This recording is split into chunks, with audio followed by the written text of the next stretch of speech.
Everybody, and welcome back to a special recorded edition of the Creative Cranium.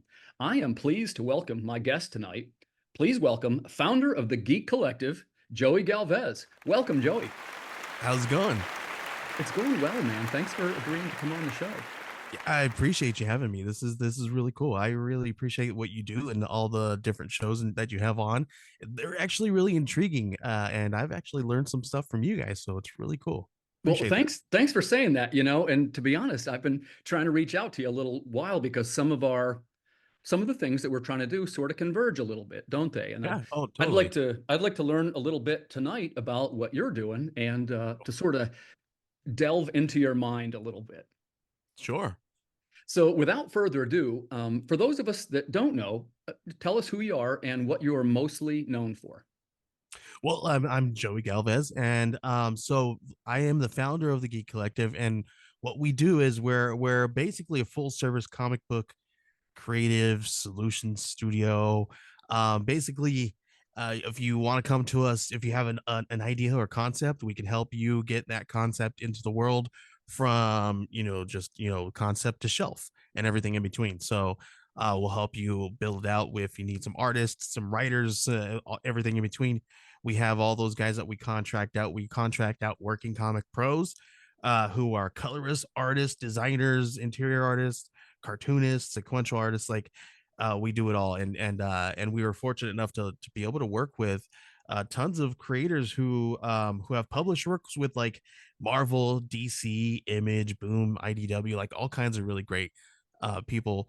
And so we get those people work, and we can do that by getting your work out into the into the shelves and to the hands of everybody who wants them. So that's basically what we do. Yeah, it's a pretty impressive operation you got there. How long have you been doing the GEEK Collective? So the GEEK Collective actually started out as like a small podcast network. It was me and a couple of my friends. We were part of a larger network, and we wanted to kind of do some things of our own because they had like a brand, and we had to stick to their brand and do things that's kind of stuck to that. And we wanted to do things a little bit more independently and do things like kind of branch off. So what we did was we went off and just there was maybe like 4 or 5 of us who just kind of took off and did our own thing. And my buddy, he called it the 143 Podcast Network because it was all about love and all about passion and about talking about all of our passions and excitement and things that excite us about it, right? Yeah. One of his podcasts blew up, like got like national reviews. It's crazy that it blew up. And so he got kind of a little busy to kind of manage the network, so he had me managing it. And then after a while, he ended up transferring the ownership over to me because after he brought me in on it as a manager, I brought advertising, I brought monetization to the network, and then we brought on we grew from like 3 small shows to like 30 shows. Oh wow. And in the span of maybe a couple of years, so we did that, and then we joined a bigger, larger network, which is called Age of Radio, and they have like almost 200 podcasts, and they hit 1 million downloads every year for the last 3 or 4 years. And so it's been amazing kind of being a part of that stuff and helping them out and helping them grow as well.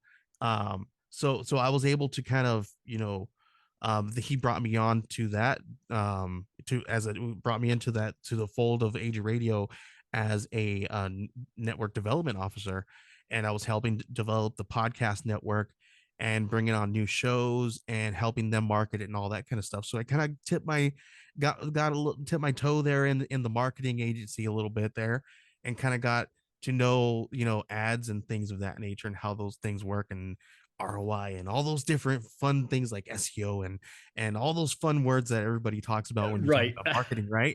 Yep, yep. So And by the way, we're going to touch on that too. But before we dive into the SEO part, I look at the operation you guys have there at Geek Collective, and it does a ton of things. And I guess the first thing I would ask you is, like, what would you say the mission statement is? I know that you help creators, and maybe that is the mission statement. Like, what is the mission yeah. statement of the Geek Collective? So the mission statement is actually we kind of adopted Age of Radio's mission statement because like I said, we followed them, we got together with them because they kind of had the same philosophies that we wanted to have, right. Reason why we branched off and did our own network thing was because we wanted to be something different. We wanted to be, something independent and on our own. So when I was looking at I read up about Age of Radio, and their mission statement was basically they want to help provide individuals and companies to share their stories. And we also believe that every person and brand has a story to share. We want to help share that story. Mm. And I was like, dude, that's exactly what I want to do. I want to do that with the Geek Collective, because we changed our name from 143 to Geek Collective. And then I was like, well, this is exactly what I want to do.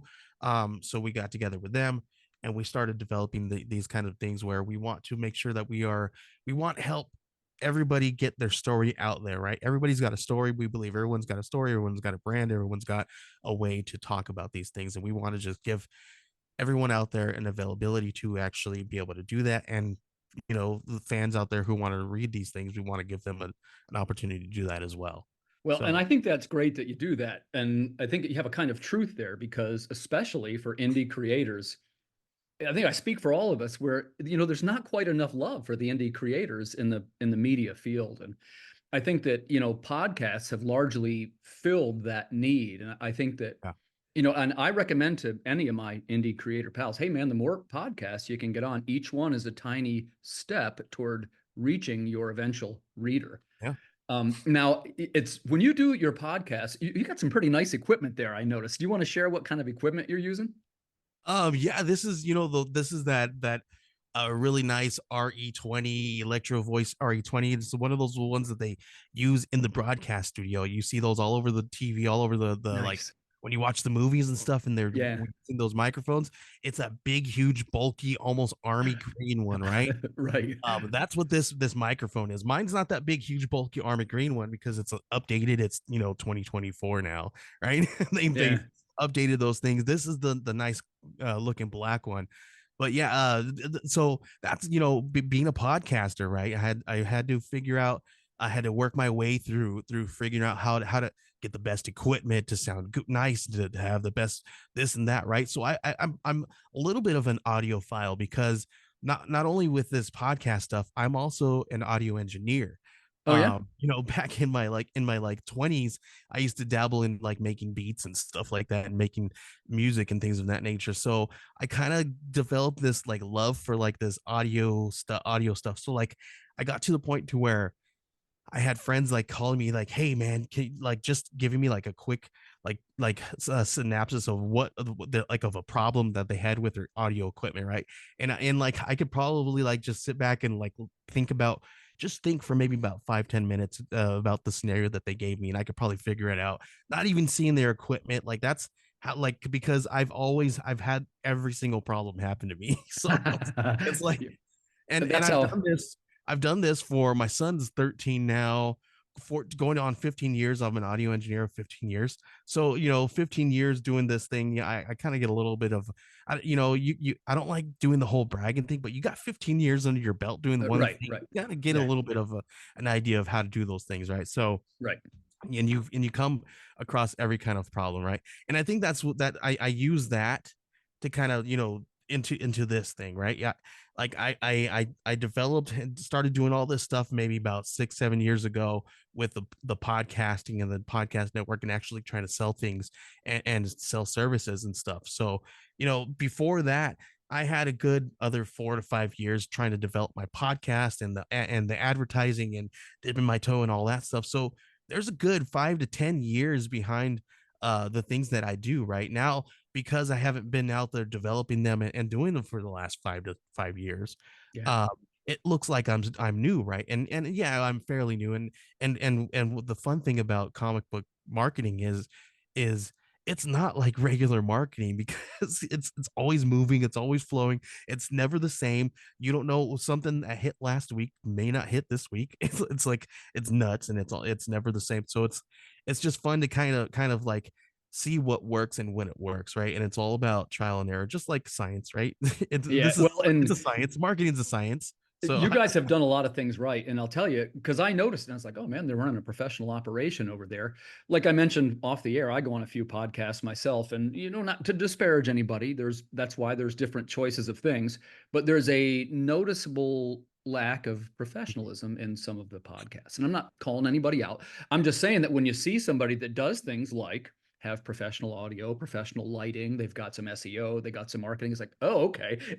You notice it, right? Like it sticks out. And I wanted to circle back to your comment sure. because we have sort of reached a time when I think we're all currently, as creators, we're questioning the value of social media in the sense that what it has become, you go to many of these different types of groups, and I'm in a couple of the writer groups and a couple of the creator groups, and it Mhm, tends to be, we call it spamming the link graveyard, right? There's not as much, and I'm not complaining because I'm guilty of it too, but mhm. what they've become, we all do our crowdfunding sources, and most people don't have the time to engage with the group and the fans. So what you get is they're just spamming the link, spamming the link. Yeah. So the unfortunate downfall of that is some of these groups have lost some of their effectiveness. So Mhm. now we're starting to look at SEO and pay-per-click advertising. And that's something I've been a proponent of for years. You mentioned you have some thoughts about SEO and digital marketing. Can you share your thoughts with us? So you always have to you have to be aware of everything, right? Know a little bit about everything, right? You have to figure Right. out what's going to work, what doesn't work, right? So and this is the thing with, like I said, it goes back to not one thing works for the same person. Mm, That is one thing that I've noticed with even podcasting, and but more so with comic book creators. um you can have a big huge name, and just hope that oh, they got something out there, and just hope, just because their name is huge and putting it out there once is gonna work. You have to put a little bit of work into it still, right? You have right, to right. go out there, you have to make sure that your searchability is fairly easy, right? The way you do that is you don't want to spam the network. I mean, it's a fine line, right? Spamming the network and Right. Yeah. putting enough out there, right? And Yeah. to know whether you're doing something right, right? So like I do stuff all the time. Like I always put on my website, I always make sure that like that's a good one. If like you have a website or like a landing page or like a podcast page or even a pod page, um do things that use words that are easy to search, right? So if you got like a a comedy podcast, put comedy podcast, Right. you know what I mean, comma whatever, Yeah. like put use those words that people use. Think about how you're going to search something. How do you search something when you Google, right? Like if you want to buy some audio equipment, what is the best audio, what is the best, audio interface, Right. right? So if you're talking about audio interface, but this is the best audio interface, right? Because people are going to be searching stuff like that. So Yeah. that you got to think about the way people are searching things, got to think about of the way people are consuming things. So you want to make sure that you put yourself in their shoes and put things out there the way they're going to look for it. Right? That's a That's great way to put one it. big key. Yeah, that's a great way to put it. Put yourself in their shoes. I'm glad you said that. Yeah. And I want to just quick clarify that I'm not in any way bashing somebody. Look, I do it too. We got to be honest that social media is this 800-pound giant in the market. Like you have to put your stuff out on Facebook. You maybe not so much Twitter anymore. I know that's kind of going through some changes. But like I use Facebook. How do you feel about like Instagram and for example, I'm a YouTube guy more than ever lately. Yeah. LinkedIn. Do you have a couple of favorites that you'd recommend and why? So this is my thing when I talked about two creators. Go out there and try everything, right? and be consistent when you try it though. So if you, let's say, I mean, now there's like tons of them. You have like 5 to 10 freaking social media platforms you can put your stuff out there on. But what you're going to want to do is take about a week or two, maybe, or give yourself a month. Let's say give yourself a month, go to everywhere possible, put some stuff out there, try putting something out there for the same exact post in 3 times per day in different places all over everywhere you can, and then do it the next day and the next day. Or you don't have to be too consistent, you could do it every other day, Yeah. at least 3 times per day at peak hours, right? And what you're going to want to do is you're going to want to make sure that you are retweeting yourself, because right now retweeting yourself is a big huge one because of the broken algorithm. Retweet yourself, have a burner page, and then and What do you mean by that? What do you mean by a burner page? have a burner Twitter. Because say if I have a business one, say Geek Collective's got one, I have another one that says Geek Collective reposts. So that one, I will repost anybody and everybody that I see that is doing something, but I will also use that one to repost myself and go into the links, or go into the comments and drop some links. Because now it looks like it's somebody completely different, especially if I'm doing it from a different IP address, Got it. right? That So makes sense. That makes sense. now it looks like it's somebody completely different. Yes, people might be saying, "Oh, well, that's cheating." Well, no, you're playing to the broken algorithm that is now Twitter, right? Yeah. You're breaking through that. Sorry, my equipment's failing That's me okay. out. It adds a little drama. Adds a little drama to the broadcast. You know, I um, didn't ever and by the way, again, this is one man's opinion. You said it the best way, Joey, that each person is going to have a different journey on what they find of what works and what yeah. doesn't work. Mhm. I've never been able to get any kind of traction on Twitter or X, I guess it's called now. And in my case, you know, I always say I'm not really very controversial. Like I don't do hot takes or I'm not, you know, Mhm. I'm kind of humorous, but I don't, you know, put jokes or anything. So I never really enjoyed that one, but I do pretty well on Facebook. Instagram's And, okay. But and right now, what's weird is I don't do that well on Facebook, but I do better on Twitter, right?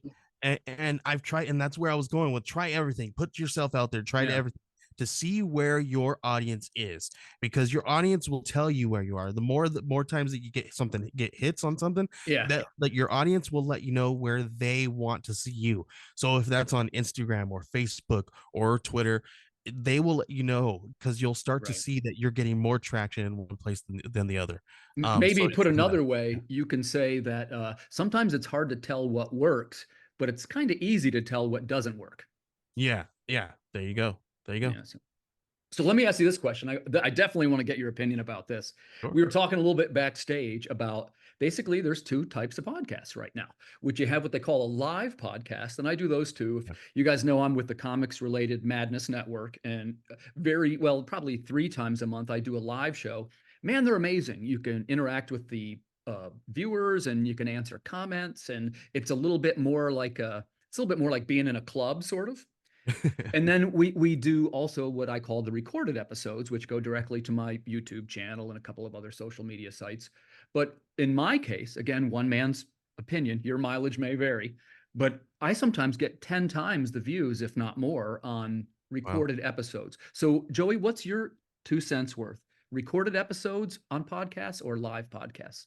So I've done the audio only podcasts before, and I've done both, where it's live and then I do the audio after the fact.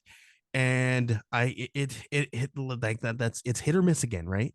Yeah, um it depends on, again, who you are. Like, so if you're seeing, you just got to try it out. So if you're seeing that your pre-recorded episodes are doing better, then try keep doing that. Do some little experiments here and there, do some fun stuff, and edit a little bit. Maybe people love those those edits that you've been doing, or I mean, who knows. I've also a couple years back, I was doing a live show every Wednesday with my pal, who was a female who loved comic books, and we would go live and talk about comic books, talk about geek culture every single week. We saw that we got a little bit of attraction. There was nights where we would get maybe like 20, 25 people, and there was nights where we only had like 2 or 3 people. right. And it differed, right? Because of the content, because of who we had on, or because of what we were talking about. So it's again, this is one of those things. This medium is just so it's so unique. You just got to experiment with it. And I think not one thing is gonna be you're not right or wrong if you do something. Try it. If you're gonna do it, try it and see what works for you. That's the one. If I can give anybody any kind of advice in this game, try it and see how it works for you. Like, because you could take somebody's advice all day long, but until you put it into, implement it, right, then you don't know if it's going to work or not if you don't actually, try it out.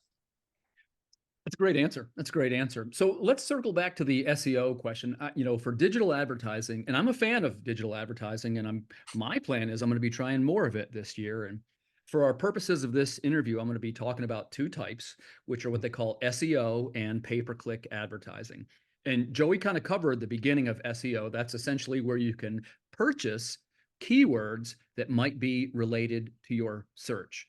So, Yep. for example, in my case, maybe it would be comics, indie comics, Mhm. apocalyptic, and I'm sci-fi too, so I always take sci-fi. Yeah. On the other hand, you've got pay-per-click, which is things like in my case, it would be you would try to purchase the ones that might be related to your competitor. And here's what I mean by that. Like if it was, so when they go to their site, it comes up as a pop-up ad or maybe in the side banner, and it would say something like, Yeah. "Hey, would you still be interested?" in like it's trying to sell you something similar.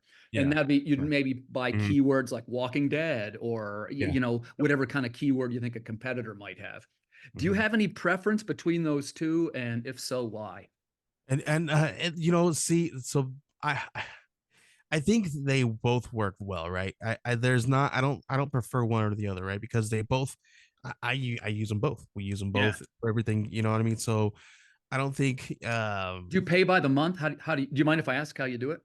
yeah, again, here again. So it's really hard, right? With like when I think about pay per click or paying for ads and things of that nature, I think of like Facebook, right? And Google. Mhm. Yeah, yeah. Facebook Facebook is hard because you have to have a following. You have to, I mean, it's good because I always see those like Kickstarter ads and stuff like that, Right. right? And it's always by Jellup, right? And which is they partner with Kickstarter partners with them to sell everybody the features and all that stuff. Right. Which I would love to get myself onto that somehow. Yeah. But they so anyway they do that stuff. They do ads and things of that nature. I think the only time that it would work for something like that is if you worked with a company who already has the availability and the popularity, right? Because they're always doing it. They're always going to have some kind of ads going on, right? Then they have a reputation. So we might want to keep an eye on people's reputations and see if they continue to do something, see what they do, see what they're best at, and then go for that, right? So Right. I think they do very well with like the Facebook ads because I see them everywhere. They do a Yeah. really good job. I don't know. Obviously, I haven't looked at I don't work for them, and I don't see their numbers and all that stuff. But I would love to see how many clicks those things get, right? Because when I've done those in the past, especially on Facebook, it's only worked once, and the only time that it's worked once is when we did it for Age of Radio. We actually we put it on $1, and then like we forgot about it for like 6 months, 7 months, or something like that. And like we ended up like we're like, holy shnikes, this thing's actually doing really well. But it's like you because it was like a small amount for over a long period of time. So what that tells me is you either have to put in a small amount and then play the long game, or put a big amount and then and then maybe drop a big amount on A your ad blast. A blast. Yep. to see Right. to see if it actually does something. So Well, it's like, I did the one is where it? you go by the month, and I think you said it earlier. It kind of takes at least a couple of weeks for the darn thing to spool up, right? Like it's Yeah, not like you won't see it on day one any results. I don't So think it's for the faint of heart though. you know right. the- I will say, and again, I'm quick to point out, this one man's opinion, but I'm at the point of diminishing returns for the Facebook ads. Like seemed like I spent more and more and was getting less and less. Did you perceive that to be the case?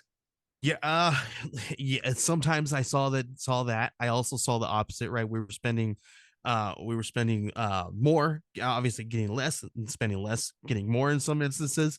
So it's like, it's again, it all comes down to, I guess, consumers, right? What they want and how they want it and when they want it. We have no control over it. Mhm. It's and that's the one thing, like, people are like, oh, I've got the marketing tips and I got the best answer for marketing. No, you don't, because this market, any market, it's always, you can only figure it out or play with things and try to test things out, and then it'll work. I mean, I, I can only speak for this, for doing the things that I've done and worked with, right? I don't know everybody's story, right?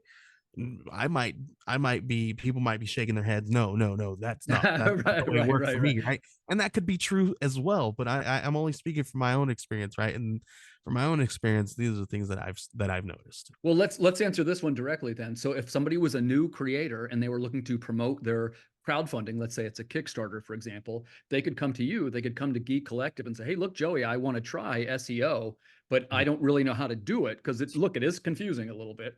You could sort of walk them through it. That's one of your services. Well, it's not one of our services. It's all kind of, within that, in the services that we work. So I guess, yes, in we won't walk them through it, but what we'll do is we'll make sure that you have the best availability to be seen, right? And what that means is we're going to drop all of your information on our websites. We're going to make sure that everything is in order, right? We're all going to hit those keywords, the key phrases that people search, the things. If you want advertising, we have availability to pay for advertising on Facebook, on Google, on all throughout our whole entire catalog of podcasts. We can do ad reads if you want to pay some podcasters to do some ad reads. Oh yeah. You can also come on to Explain Yourself. That's a show, a Geek Collective branded show that myself and Benjamin W. Morse, who is also a cartoonist, he works with Geek Collective and he's the host of that show. And he and I go live every Sunday, where we bring on Kickstarter people and talk about their Kickstarters. And what we do is we're also going to open that up to advertising for 15-second spots in the beginning, Oh, and then nice. we'll talk about people's work in the beginning of the show, and then people can do that as well. We also have a partnership with the comic book shopping experience, where clients of ours can come and talk to us, and we can create a video trailer for all your projects, um, and then we will pay for you to get your trailer to be played throughout their show in 1 month, so in one full month. I So love this. I love this idea, oh, Joey. You're preaching to the choir. This is exactly the kind of thing I've been doing. And I wanted to quick tell you something. I made a short little bumper preview for you and I for our interview today. And of yeah, course, I started using TikTok. And I am not saying I'm any kind of expert or anything, but we have something like 800 views on that bumper since yesterday. that's So fantastic. yeah, something's clicking. Either that or people really love Joey Galvez. I don't know. No, no, TikTok is fun. Like, you can hit real big, and it's that thing again, right? I have a video on my TikTok where I was playing, or I was experimenting again, right?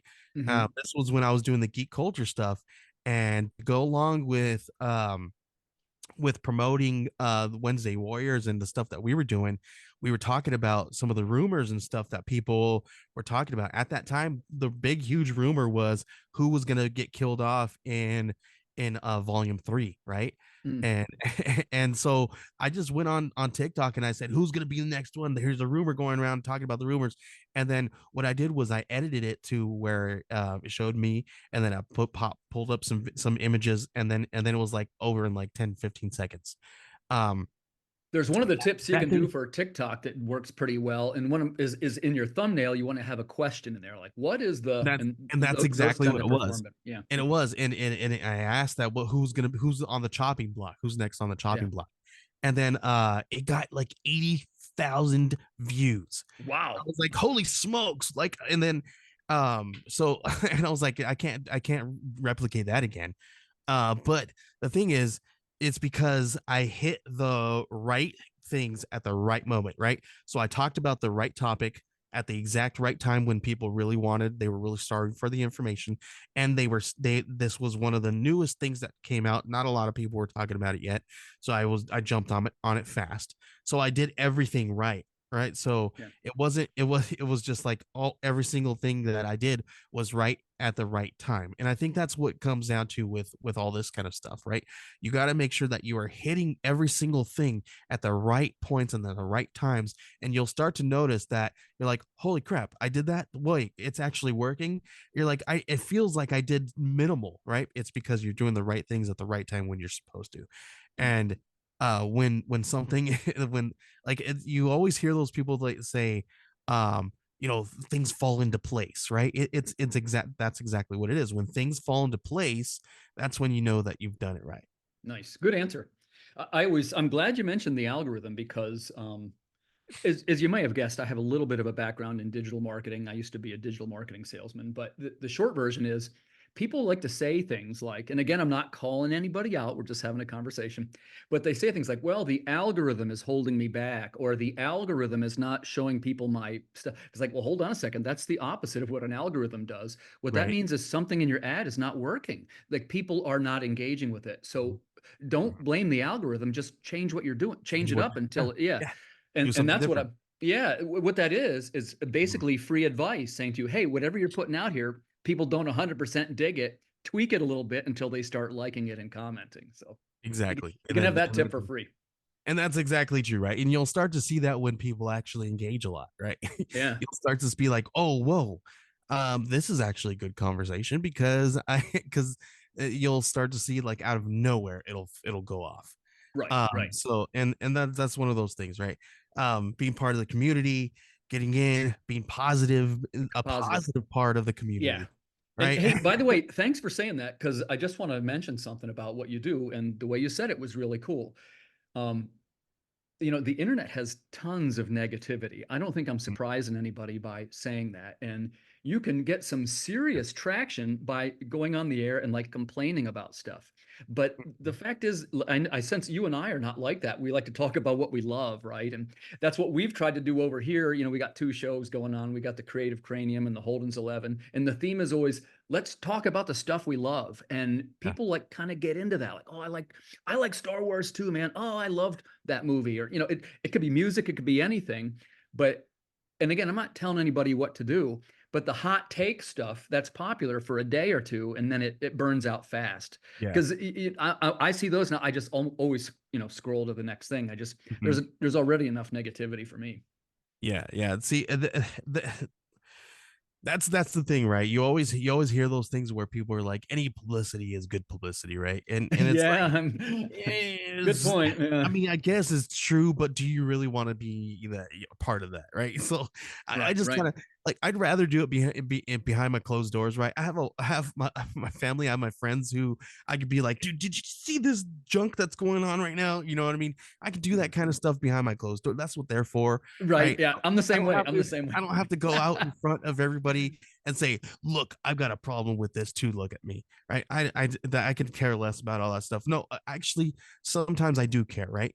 And Yeah. sometimes there is things that I need to say, right? But I don't I don't want to go out there and be known as the person that is going to be doing that. Now, I will say this: I am human, and I probably do offend some people sometimes somewhere out there. We're human, we do it. Sometimes we have mouths, we do it. Well, But and I sometimes say this too, in most cases, like in my case, 99% of the time, I'm trying to promote some book or some crowdfunding. So it's like, it's mm, bad for the brand. It's like, yeah, yeah, you don't want your name and exactly. your face to be associated with, complaining human syndrome. Yeah. So I'd rather do that behind closed doors with my friends and family, and and get and do the positive things on the Man, internet. I appreciate it. Where other people see my work, they can see the positivity. My friends know how I really feel about some of those, hot takes, some of those big things. I mean, like, all of these discourse thing problems that we've had in the last few months, you can't not know about it, right? You can't just like be so far removed from it and not have an opinion, right? But the thing is, nobody knows my unless you're in my inner circle, you don't know my opinion about something, right? Through my social media accounts, unless it's something that I really feel like I need to say, right? And at that point, it's not like to hurt anybody or tell anybody that they're bad. It's more that, hey, this is pretty dumb and we need to like do better, Right, right? So right, right, it's right. like, so that's Well, it's more of that. So and I appreciate that, as I'm fond of saying, positivity attracts other positivity. So, if you're saying how much you love something, my feeling is you're going to get more engagement than if you were gassing on about how much you hate X, yeah, Y, and Z. You know yeah. what I mean? So, speaking of branding and public relations, so you guys do a little bit of this too. I wanted to talk about public relations for crowdfunding and, in particular, press releases. And because I've started to get in the habit of doing a press release for each new book that comes out. What's your thinking on press releases? So I think press releases are one of the most important things that you can do, right? Because it tells everything about the book, right? So my big huge thing, the first thing that I ever talk to when I talk to a creator, I say, okay, what have you done? And they're like, okay, I did this and this. Okay, well, where do you house those files? Well, I've got them all over the place, right? So I was like, okay, well, number one, organize yourself. The way you do that is you get yourself a media kit. Yeah. Every single new project that you do, let's talk about comic books, right? We're doing comic books. Every single new issue that you do, create a media kit for each issue. You can create a media kit for yourself, for your own brand, right? Creative Cranium should have his own media brand, media kit, and all that stuff that pertaining to that, which you'll have with inside the media kit. And what's really cool is we're going to be talking about press releases and work and things like that in the Archetypes magazine that we're going to be dropping in February through Kickstarter. And Yeah. we're By gonna the way, so I had that in my notes. If you want to, I'm super interested in this. If you yeah, want well, to sort of twist this so it leads into your magazine, do sure, that. yeah, we could talk a little bit about that. But yeah, what we're gonna do is I did an article. It was a Q&A with a with an editor.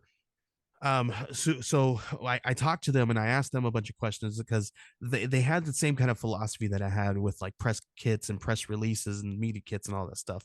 And we kind of got together and we got together to where we organized our media kits so clean that it's really hard for you to not have success with getting any information back or any coverage or whatever you're going to be doing with it. If you follow these rules, I can almost guarantee that you'll have success as long as the person on the other end that is receiving it is doing their job to Mm. where they're going to move forward with your work. Then I can almost guarantee it, right? We can't guarantee it after you send it out, but right, because it's all in there. I already know creatives and journalists and things of that nature. Sometimes they get a little busy and it's really hard to keep up. So I don't hold it against them. But it's really easy, and I'm going to give you all your listeners right now this tip, and they can check it out in the printed form when we go to launch this thing. But what it is you put it into separate folders, right? You want to have them all separated. You want to make sure that they are all labeled, right? So that people on the other end know which direction to go first, right? So what I mean by that is if you want them to read your press release first, right? You write your press release, you put it in a doc folder, and then you put it in its own folder in a drive folder, right? And you put one dash of four or whatever, right? And then you put press release, right? And then the next one, if it's your bios and your social media and all the credits of all the people that are involved, then you put two of four, and then I'll put what label as such, and then you do that, etc., until whatever. If you're going to do three or four files, do that, but you want to make sure that you give them a press release. You want to give them information on your company or your book. Give them inside that press release. You got to give them bios and credits of everybody that's involved, everywhere that they can find those people, any links in social media. You also want to make sure that they have any logos or branding or press copies, review copies that they can read of that material. You want to make sure that inside this media kit, you have every single thing that somebody on the other end needs so that they don't have to come back and ask you for it It's all right there at their fingertips so that they can go and move forward with coverage, whether it's a podcast or a review or an article or an interview or whatever. They have all that information about you, your project, and everybody that's involved right then and there, because you don't want them to go somewhere else. You don't want them to go look for somewhere else, something else, Right. because if they do that, if they go outside of what you give them, You then got a it's chance of losing them. Right. exactly, you Right. got it. Yeah. What's the less chance? You should want to make sure that they have it out there so that you don't give them a reason to leave. You only give them a reason to write it. So that's the tip. Great tip, man, and thanks for sharing that with the viewers. One last thing I wanted to talk about, you guys offer your crowdfunding support for, well, I guess it's primarily Kickstarter. Is that fair to say that? Or do you do Yeah, Indiegogo? we've only done Kickstarter, but yeah, it's primarily Kickstarter. Gotcha. And first off, I want to recommend that to any of the creator viewers that are watching. Here's why I say this, because if you're like in my case, I'm a writer, but when you launch your crowdfunding campaign, almost right away, there's hundreds of balls in the air at once. And there are things like customer service, some shipping issues, social media marketing, email blasts. It's a lot to manage and a lot to keep Oh yeah, track of. So I watch with great interest when people offer services like you do. And to a certain extent, you probably heard I sometimes help newer creators. I do it too. very cool. I love it. Yeah. And one of my reasons why is, of course, I want to be a nice guy, but there's more to it than that. One of the ways to achieve success is to help others, right? So, I come at it from a place of, I'm not sure if selfishness is the right word, but at the end of the day, I'm a writer and publisher myself, and you want people to identify your brand as, oh, that's a helpful person. They do this, this, and this. And as you and I have noticed, man, in our wake here behind you and I, there's new podcasters cropping up left and right as they've noticed that this is the way to reach a broader audience. Yeah, and I've also noticed that a handful of creators, they're like, I think I'm going to be a YouTuber now, because they it takes a little effort now. You put in some really good producing and production, and if you got a little bit of skill, working with After Effects and Premiere Pro and things of that nature, you can edit some stuff and work with some audio. The sky's the limit with that, right? Especially if you have a niche, right? So if Yeah. you're talking about comic books and you want to do a show, um yeah, to more power to you. Do it, right? Get out there and go out there, be a podcaster, go do some stuff. um a lot of things, that some of the stuff that I wanted to experiment with within the next few months here, I don't know if I'm going to be able to, but I wish I had time to like experiment with like micro podcasts and like micro live shows, like where Mm. maybe I take like 10 minutes and I talk to a creator, we go live and we talk about one small subject, but we have like, it's like rapid fire questions or rapid fire, advice, and then we're off the air in 10 minutes, right? Yeah. And like people can go back and read it and watch it, or whatever they want to do. Like I wanted to kind of play around with things like that and doing that like maybe every day or every other day, something like that. Yeah, yeah, Or you're right some, on the money. who Short knows? form Who knows? video. Short form video is the fastest growing segment right now.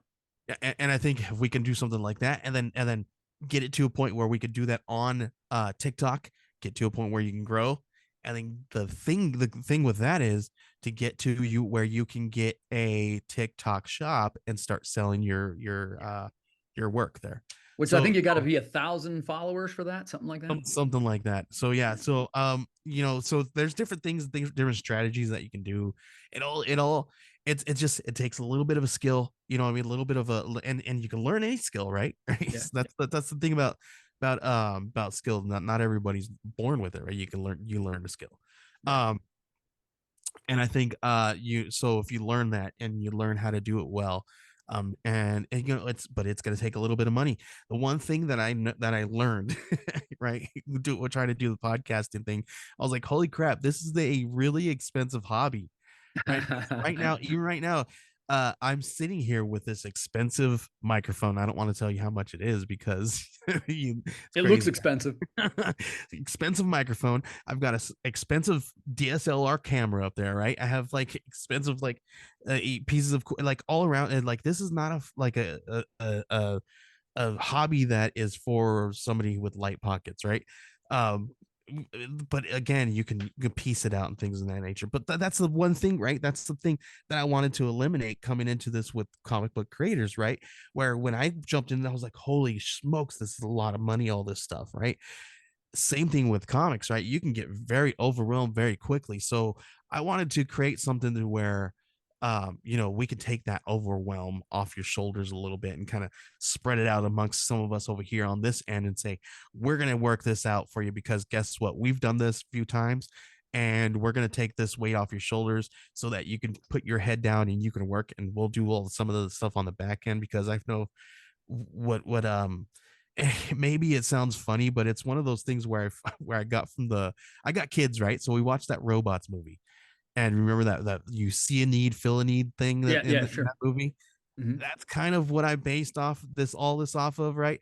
I saw a need for getting so I wanted to fill all these different spaces that I saw creators saying, oh, I wish we had this, I wish we had that, I wish I could do this, I wish I could do this.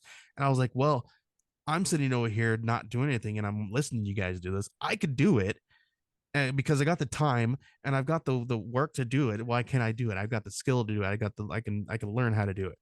And that's kind of what I've done. And I think that that's kind of what I'm still trying to do is I every time that I hear people like right now, the biggest problem that I hear with creators is distribution Yeah. and how to work with that. So we partnered with Gemini Mailer to give you guys 10% off, Oh, right? wow. We're gonna try to see if we can get a 15% off, right? And so we're gonna be working with other different places like that where we can do things. We're in the works with working on trying to cut down costs for overseas shipping by having partners that will either receive drop shipments, or we can have them print out there overseas and then distribute out there. Yeah, yeah, it's a Um, great we idea. have we have partners in Australia right now. We have somebody who's in the UK and somebody is in Canada. All who are more than willing to help us do all these things. So we're trying to work those things out and trying to work out logistics and things of that nature because materials and everything costs money. So it's It's like one of yeah, those it's things going up. we have to figure out how we can implement that, how it's going to work so that when we get to the point to solicit these things to you guys, that it doesn't cost you guys an arm and a leg, right? So we're and so it might be a while before we can implement something like that, but those things are in the works, right? So these we're always forward thinking and we're always trying to figure out ways that we can kind of figure out those things because everybody's had you know I wish this could happen, and then somebody tries it but it doesn't work, so we have the availability to try it and to make it work because we're not going to stop. Well, I want to say congratulations. That's a terrific operation you guys got going over there. And for creators, if you were looking for a little bit of a extra boost to get your product marketed, definitely recommend Joey and his services. In closing, Joey, if you'd like to, we get a lot of new creators that sometimes watch this show. What advice would you give to the new creator who's trying to gain additional readers to their crowdfunding? What is a couple of simple tips that you might give them to somebody that's kind of a beginner? So the one thing that I would always say is number one, I'm not the person to be giving any advice, right? Because I'm always learning and I'm also doing this thing for the first time myself too, right? But the thing that I think the best advice that I've been given is to grow yourself. Grow yourself before you try to reach for the sky, right? You like you're not going to be able, if you're just let's think of this like like a seed, right? If you're a little seedling, you're not going to be able to be that close to the sky that quick right off the bat. You need to grow before you can reach that closer, right? So Right. and you may never reach the sky, but if but the point is grow before you even start to reach, because you're not ever going to reach that far, but if you grow yourself first, you might get a little bit closer. That's good advice. I love to tell people that, because I used to write under a pseudonym and I wasn't getting traction. And like I say, is helping people to get to know you and to know the creators, I think helps them to line up with your product, and it helps them to decide whether they want to buy it or not. Yeah. So, it's like I say, what is it? 70% of success is likability. Think, yeah, I kind of like that guy. And I got to tell you, when I saw what you were doing over there, I was like, oh man, this is a great idea. And almost immediately I was drawn to it. So viewers, I definitely recommend it if you were looking for some assistance with your crowdfunding. Joey, I want to say thanks, man, for coming on the show and Yeah. sharing your knowledge with the viewers. Do you want to Appreciate do it. a quick plug before we jump off? I'll put your links here at the bottom. Yeah, yeah. Just follow me at Joey Galvez 1984. That's everywhere. You can also find us at geekcollective.net. If you are looking for crowdfunding services, that's geekcollective.net/crowdfunding, and you can look at all the stuff that we offer there. One of the really cool hot commodities right now that we've been doing. There's two things that everybody's been really jumping on is trailers and dynamic trailers and pre-press and design work, which is people are looking for a lot of that stuff right now. Yeah. So we do that. I've got my buddy Benjamin W. Morse, who's he's the creator of Scarlet Twilight and August Purgatory. Oh yeah. Um, so he does all that stuff. He's also a video engineer, so he's done that. He does that on the for his day job for the last 25 years, something like that. So he's an audio engineer. I'm a video engineer. He's also an ads guy. So we do this stuff, in our day jobs too. So Yeah. find us. I mean, we're doing all that stuff. Also, yeah, we got archetypes coming out in February. I just sent everybody the information. I said, hey guys, we're going to be having your first drafts. Send them all in here next week. So I'm going to be able to see everybody's contributions here for the first time. We're going to be doing so what Archetypes is, it's a geek culture magazine, and we're gonna have 3 new comic books. So it's kind of a mashup between like anthologies and like punk rock zines, because I was a punk rocker in my high school days. So I used so we did punk rock zines, like Xeroxed punk rock zines. Yeah. So but because we have we have availability to have really great printing and really great art, right? So I've got all my friends doing some stuff. We have 3 new comic books that are going to be dropping from some Kickstarter All Stars, unreleased books from people like teams like behind Grandma Chainsaw. We have Mm. new spin-off series that are being showcased here from Benjamin W. Morse, and a new guy from my buddy Raphael Flores Jr. He's got a book that's called Mother Wolf and Cubs. And then we have a couple of articles. We have some tips about press releases. We have some tips about some writing tips. We're also going to have some more marketing tips, and a really, really cool special article from the Geek Network. They're going to be talking to a couple of creators. They're going to be bringing a book to a image, I believe, and you guys are going to be able to read the Nice. article in this book here. So we're going to be doing that, dropping about mid-February. I have a date in mind, but it all depends on if everybody can hit their deadlines on whether Right. we need to keep that date or push it Yeah. back. I But know how that works. mid-February. So what you do is you go to geekcollective.net/archetypes, and you can sign up there for the pre-order campaign. We're hoping, so if everybody hits their deadlines, I'm hoping to have this printed before we go to launch, so that when we do go to launch, that's just going to pay for distribution and paying the contributors to this and then hopefully doing this again. So Excellent. if we can sustain this, we're hoping to do it once a year, and then after next year, if we can keep it going, we're probably going to try to see if we can do it quarterly. And what we're going to do is, what we're hoping to do with this thing is, um, kickstarting it in the springtime to showcase work that's going to be coming out in the summertime or early fall.